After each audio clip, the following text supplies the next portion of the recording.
اچھا ایک بات اور بتا دی جائے کہ صرف نماز جو ہے وہی نہیں ہے کہ جس کے لیے اذان دی جاتی، اور بھی بہت ساری چیزیں ایسی ہیں کہ جس میں اذان دینا ریکمینڈڈ ہے، یہ بھی گھروں کے اندر ہونا چاہیے۔ مثلا بچے کی پیدائش کے وقت، یہ تو مشہور ہی بھی ہے بات کہ جس وقت بچہ پیدا ہوتا ہے تو اس کے دائیں کان میں اذان دی جاتی ہے اور بائیں کان میں اس کے اقامت دی جاتی ہے۔ اور امام حسین علیہ السلام بھی یہ بات ارشاد فرماتے تھے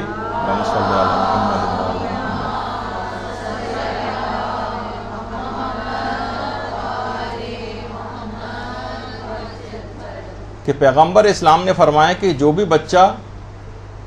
پیدا ہو اور پیدائش کے بعد اس کے ساتھ اس کے دائیں کان میں اذان دی جائے اور بائیں کان میں اقامت دی جائے تو وہ بچہ ام الصبیان کی بیماری سے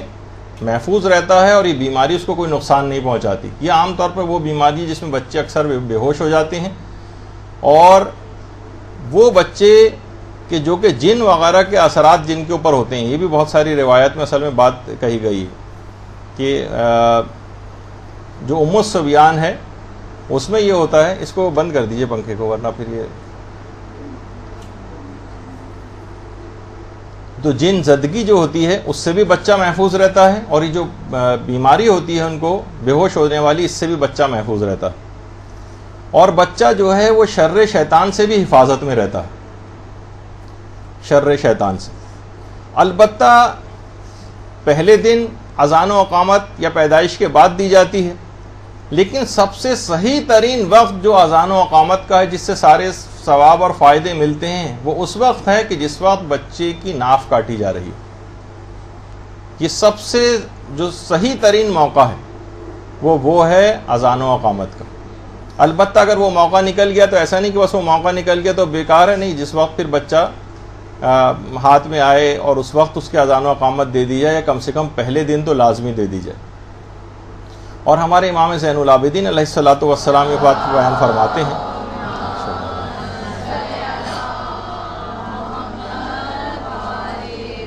کہ پیغمبر اسلام نے خود جس وقت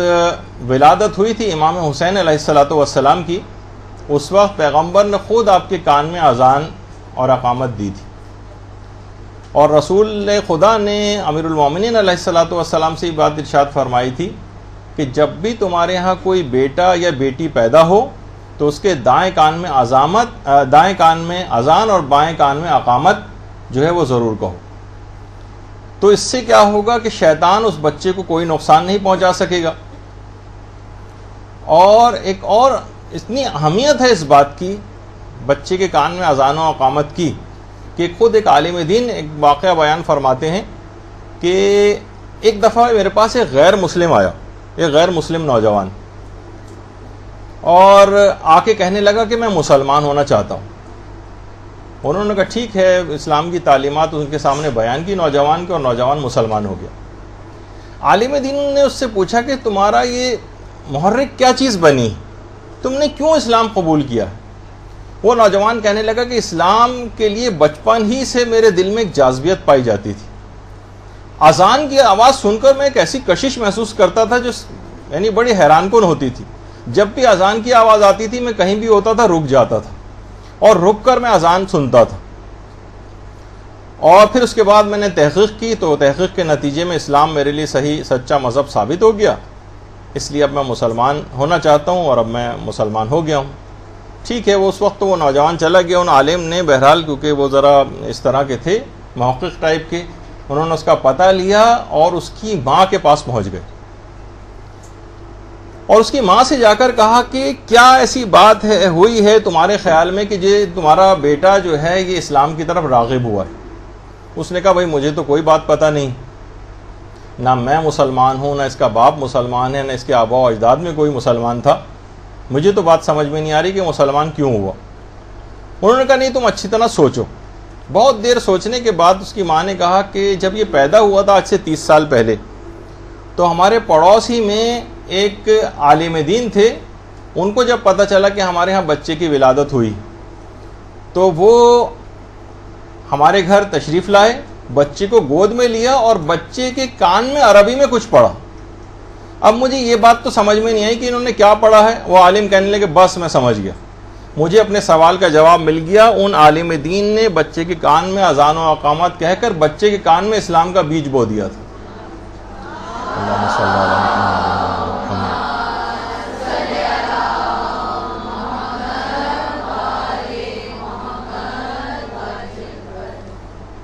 اسی لیے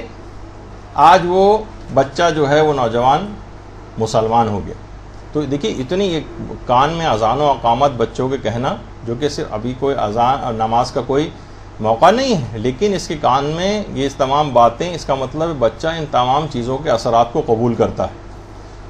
اور اس کی اتنی اہمیت ہے کہ دیکھیے اب کتنی برائیوں کی چیزوں کے لیے کتنا زیادہ کیا جاتا ہے کہ جناب بہت سے بچوں کو پیدائش کے بعد میوزک وغیرہ تک سنوایا جاتا ہے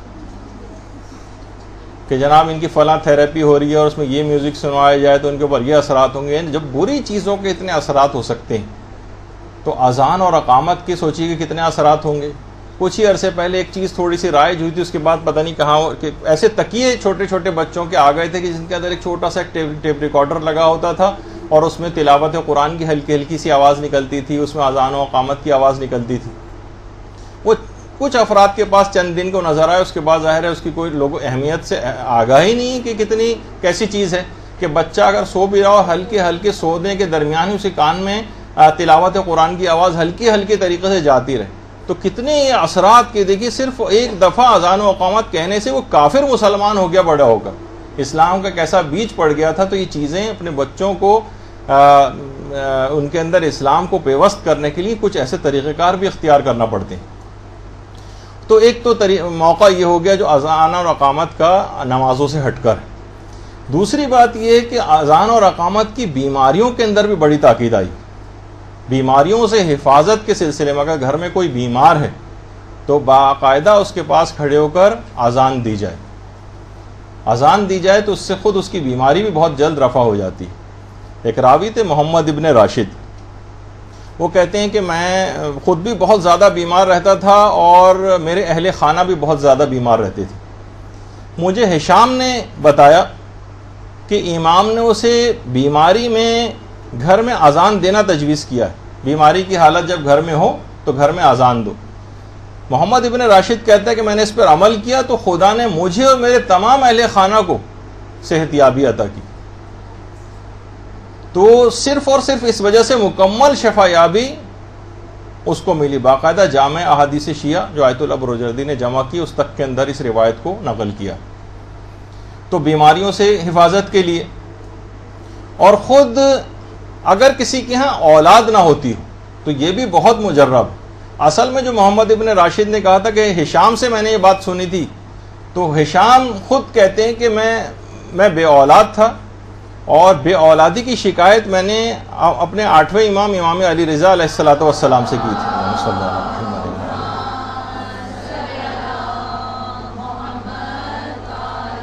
تو امام نے ہشام سے کہا کہ تم اپنے گھر میں آواز بلند اذانیں دیا کرو.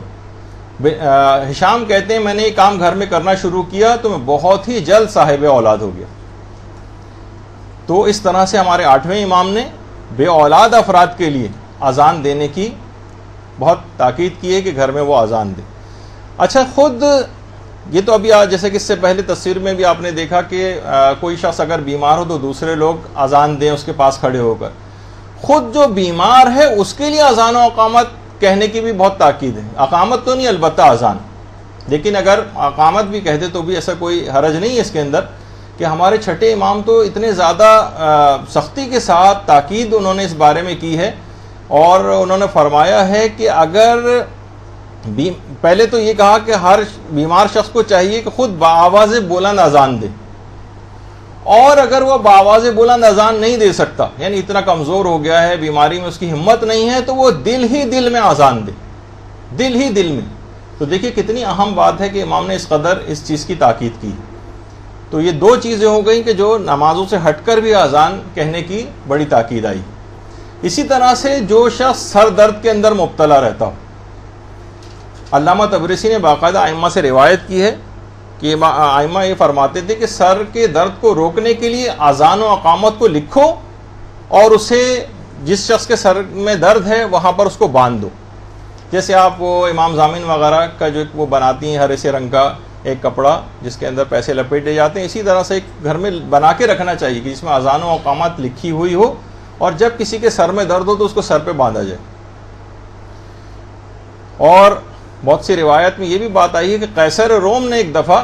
امیر المومنین کو خط لکھا تھا جو کہ بہت شدید سر کے درد کا بیمار تھا، تو امیر المومنین نے اس کو ایک ٹوپی بھجوائی تھی. ٹوپی اس نے سر پہ جیسی رکھی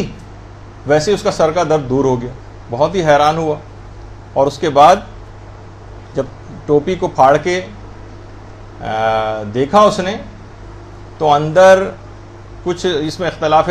روایت ہے، کچھ میں کچھ لکھا ہوا ہے، کچھ میں کچھ، لیکن ایک میں یہ بھی ہے کہ اس کے اندر اذان اور اقامت لکھی ہوئی تھی.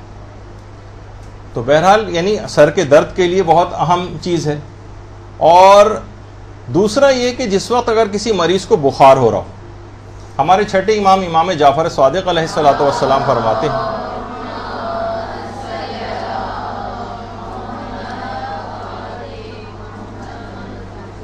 امام نے دیکھا کہ ان کے غلام کا رنگ اڑا ہوا ہے، بہت شکل سے بالکل بیمار نظر آ رہا ہے. امام نے پوچھا تمہیں کیا ہو گیا ہے، یہ کیسی حالت بنائی ہوئی؟ اس نے کہا کہ مولا 1 مہینے سے مجھے بخار ہے، ساری دوائیں استعمال کر کے دیکھ چکا ہوں لیکن کوئی افاقہ نہیں ہوا. امام نے فرمایا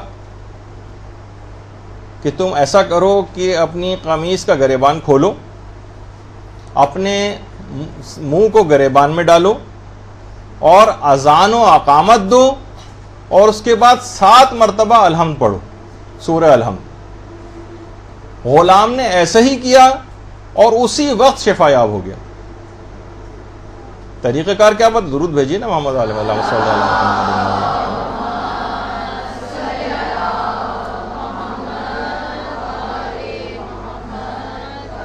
یعنی قمیص کا گریبان کھول کے اس نے منہ اپنے گریبان میں ڈالا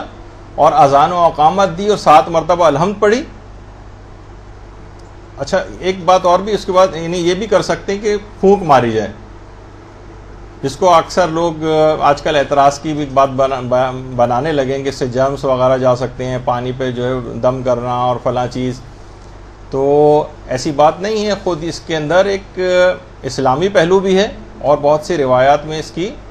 تاکید بھی آئی ہے کہ یہ کام کرنا اس میں کوئی بھی مذائقہ نہیں ہے اور نہ ہی کوئی اس قسم کی کوئی بات ہے کہ جو نقصان دہ. تو وہ غلام اسی وقت شفا یاب ہو گیا. تو آپ نے دیکھا کہ سر کے درد کے لیے، بخار تک کے لیے اور دیگر تمام بیماریوں کے لیے بھی اذان کی اور اقامت کی بہت تاکید. اور خاص طور پر آج کل جو ایک بہت بڑا مسئلہ والدین کے ساتھ ہو گیا ہے کہ بچے بہت ہی بد اخلاق، غصیلے، چڑچڑے، بد مزاج اور بگڑے ہوئے ہو گئے، بہت ریبیلیس قسم کے، باغی. ایسے بچے یا نوجوان جس گھر میں موجود ہوں وہاں پر بھی والدین کو تاکید ہے کہ وہ گھر میں بآواز بلند اذان دیں. وَمَنْ سَاءَ خُلُقُهُ فَأَذِّنُوا فِي أُذُنِهِ. باقاعدہ روایت کا جملہ یہ ہے کہ جب انسان بد اخلاق ہو تو اس کے کان میں اذان دو. جب کسی کے اخلاق برے ہو جائیں تو یہ چھٹے امام بھی ہمارے جملہ ارشاد فرماتے ہیں کہ اس کے کان میں اذان دو. اللہم صلی علی محمد و علی محمد. تو دیکھیے یہ سب چیزیں جو اسلام نے سارے طریقہ کار بتائے ہوئے ہیں، تعلیمات بتائی ہوئی ہیں، جب ان کے اوپر عمل نہیں ہوگا تو نتیجہ وہی ہوگا جو ہمارے سامنے. ایسے نوجوان، ایسے بچے باغی، ماں باپ سے جو ہے بلند آواز سے بات کرنے والے، ان سے لڑنے جھگڑنے والے، ان کے عزت و احترام نہ کرنے والے، اس کے جہاں بہت سارے فیکٹرز ہیں جو بہت ساری خرابیاں والدین کی طرف سے ہیں اور ماحول اور معاشرے کی طرف سے. اس کے علاوہ ایک خرابی یہ بھی ہے کہ وہ چیزیں جو اسلام نے ان کے دفعے کے طور پہ بتائی تھی اس پہ بھی لوگوں نے عمل کرنا چھوڑ دیا. اس میں سے ایک یہ ہے گھروں میں بآواز بلند اذان دینا. اور اس میں جو اپنی طرف سے جو کوئی کوشش وغیرہ بھی ایسی کرنی چاہیے وہ کم سے کم یہ کریں کہ آج کل تو مارکیٹس میں اویلیبل ہیں ایسے الارم کلاکس جو ہیں وہ بھی اویلیبل ہیں کہ جس میں سے اذان کی آواز آتی ہے. تو آپ ایسے ٹائمنگ کے اوپر الارم جو ہے وہ لگا لیں کہ اور جو شیعہ جو طریقہ کار ہے اذانوں کے، اس کے بھی الارم کلاکس آتے ہیں، وہ بھی کہیں سے جستجو کر کے اور کوشش کر کے وہ بھی منگوا لیے جائیں،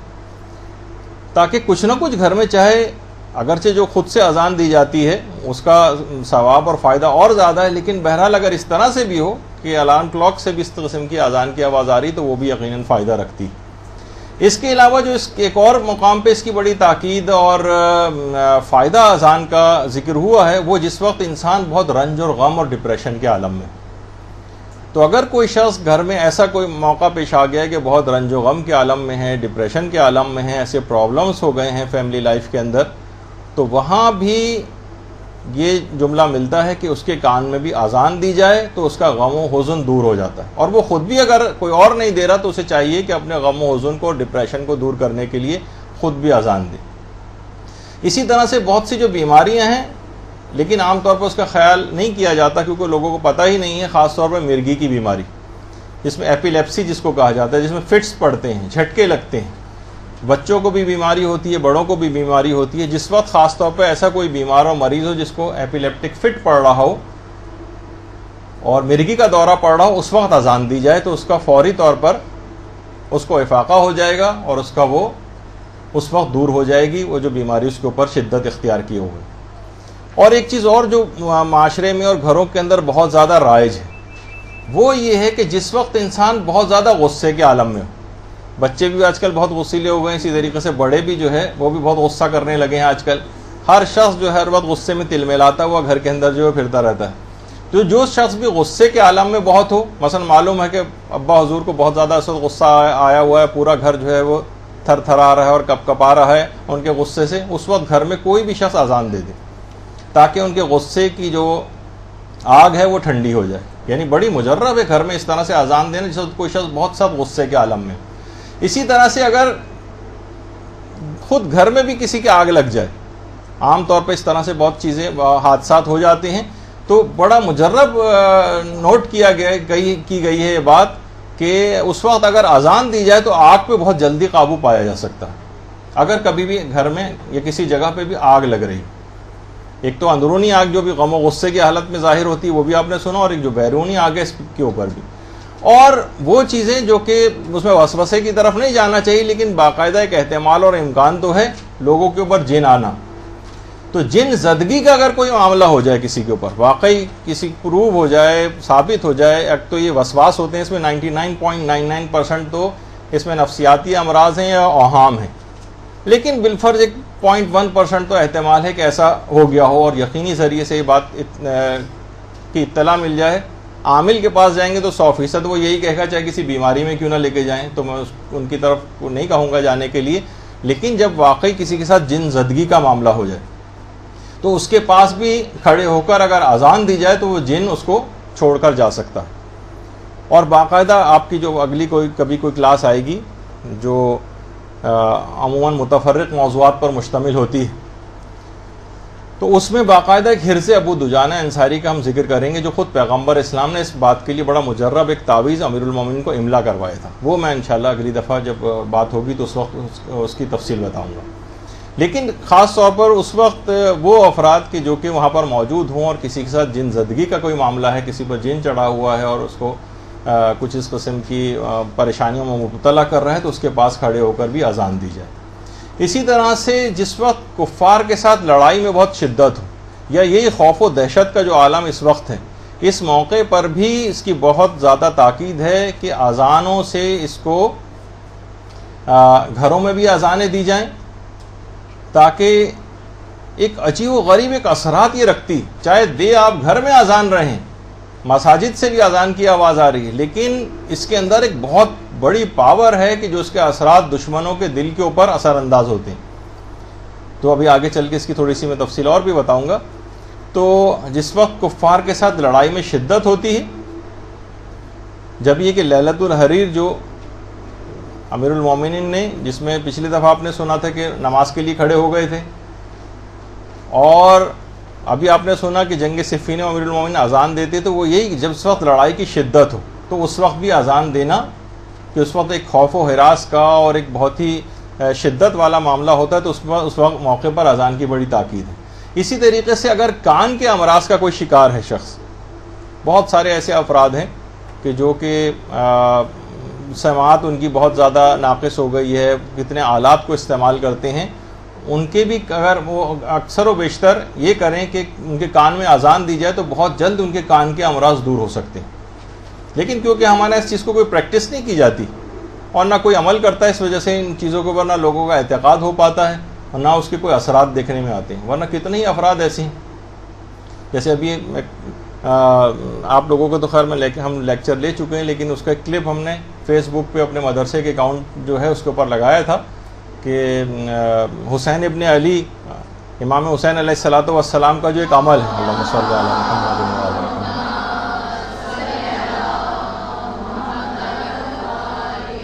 کہ اگر دعائیں قبول کسی کی نہیں ہو رہی تو کون سے طریقہ کار اختیار کرے. تو اس کا ایک عمل ہے، وہ چھوٹا سا 2-3-4 منٹ کا کلپ ہے، وہ اگر آپ سن لیں تو اس پہ کچھ افراد نے یہ بات بھی کہی کہ یہ تو ہم نے اتنا مجرب ہے یہ عمل کہ ہم نے جس کام کے لیے بھی اس کو شروع کیا ہے، یعنی ابھی وہ عمل مکمل ہی نہیں ہونے پاتا کہ ہمارا وہ کام ہو جاتا ہے. تو اسی طرح سے یہ سب چیزیں ہیں، آپ کر کے تو دیکھیں، ان کو عملی زندگی میں لا کے تو دیکھیں ان اذانوں کو، پھر آپ دیکھیں گے کہ فائدہ کیا ہے. تو کان کے امراض. اسی طرح سے بہت سی روایات میں یہ بات آئی ہے کہ اگر کوئی مسافر رستہ بھول جائے، اس موقع پر بھی وہ اذان دے تو وہ اپنے رستے کو پا سکتا ہے. تو آپ نے دیکھا کہ اذان کے کتنے زیادہ الگ الگ اس کے ڈائیورس اس کے فائدے ہیں. برحمتك يا ارحم الراحمين وصلى الله على محمد وآله